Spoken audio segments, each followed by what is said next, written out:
ആഗ്രഹിച്ചതിൻ്റെ പകുതി പോലും ആസ്വദിക്കാൻ ഞങ്ങളുടെയൊന്നും വിദ്യാർത്ഥി ജീവിതത്തിൽ കഴിഞ്ഞിട്ടില്ല. ധരിച്ചിരുന്നത് 2-3 വസ്ത്രങ്ങൾ മാത്രമാണ്. സ്കൂളുകളിലേക്ക് പോകുമ്പോൾ ചിലപ്പോൾ എടുത്തു നൽകുന്ന ഒരു കൺസെഷൻ, അത് നഷ്ടപ്പെട്ടാൽ പിന്നെ കിലോമീറ്ററുകളോളം നടന്നു പോകണം. ഞങ്ങളുടെ PTA മീറ്റിങ്ങുകളെക്കുറിച്ച് ഞങ്ങളുടെ രക്ഷകർത്താക്കൾക്കറിയില്ല.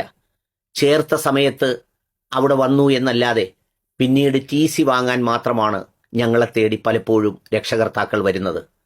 വീട്ടിലെത്തിയാൽ പശുവിൻ്റെയും ചാണകത്തിൻ്റെയും അതിനുവേണ്ടിയുള്ള പുല്ല് ചെത്തലും വൈക്കോൽ വാങ്ങലും അതിനെ കുളിപ്പിക്കലുമടക്കം എന്തെല്ലാം ജോലികൾ. കൂട്ടിൽ കോഴിയെ കയറ്റേണ്ടതിൻ്റെയും താറാവിനെ സന്ധ്യയ്ക്ക് അന്വേഷിച്ചു പോകേണ്ടതിൻ്റെയും ജോലി ഞങ്ങൾക്കുള്ളതായിരുന്നു.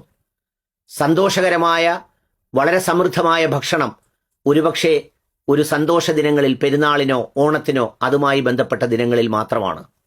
എന്തിനേറെ ഞങ്ങളുടെയൊക്കെ ഇഷ്ടത്തിനനുസരിച്ച് ഞങ്ങളുടെ മുടിയൊന്നു വെട്ടാനുള്ള സ്വാതന്ത്ര്യം പോലും ഞങ്ങൾക്കുണ്ടായിരുന്നില്ല.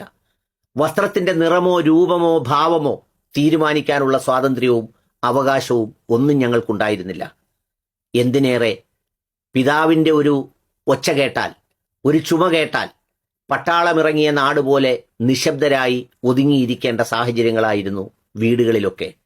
ഞങ്ങൾക്ക് ഒരുമിച്ചിരുന്ന് മാതാപിതാക്കളുമായി ദൃശ്യമാധ്യമത്തിലെ എല്ലാം കണ്ട് ആസ്വദിക്കാൻ അവകാശമുണ്ടായിരുന്നില്ല. പറമ്പിൽ കളിക്കാൻ പോകുന്നത് പോലും പേടിച്ചും ഭയന്നും അകലെ നിന്ന് പിതാവിൻ്റെ കാലച്ചയോ വാഹനത്തിന്റെ ശബ്ദമോ വരുന്നോ എന്ന് കേട്ടുകൊണ്ടു വേണമായിരുന്നു പോയി അല്പനേരം കളിക്കാൻ. എല്ലാത്തിനും അതിൻ്റെതായ നിയന്ത്രണങ്ങളുടെ ലോകമുണ്ടായിരുന്നു. നിങ്ങളെന്നത് പറഞ്ഞാൽ വിശ്വസിക്കില്ല, നിങ്ങൾക്കത് കേൾക്കാൻ താല്പര്യവുമില്ല.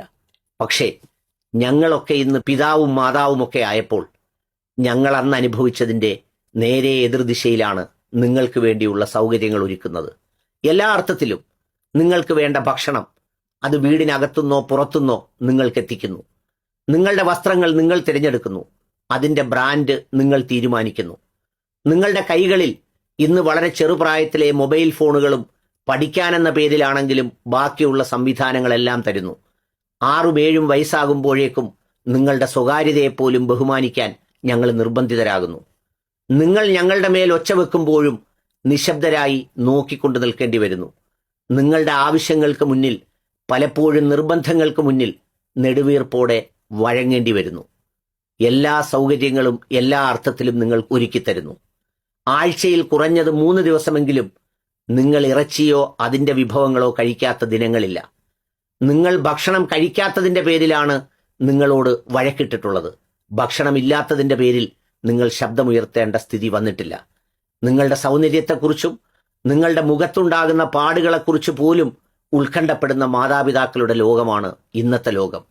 ഇത്രയുമൊക്കെ സ്നേഹം വാരിക്കോരി നിങ്ങൾക്ക് തന്നിട്ടും നിങ്ങൾ എന്തേ ആ വാരിക്കോരി നൽകുന്ന ജീവനുകൾ ആഗ്രഹിക്കുന്നതിൻ്റെ പകുതിയെങ്കിലും പൂർത്തിയാക്കാൻ നിങ്ങൾ ശ്രമിക്കാത്തത്? അവരുടെ ആഗ്രഹം നിങ്ങളുടെ മേൽ എന്താണെന്ന് നിങ്ങൾ എന്താണെന്ന് ചോദിക്കാത്തത്?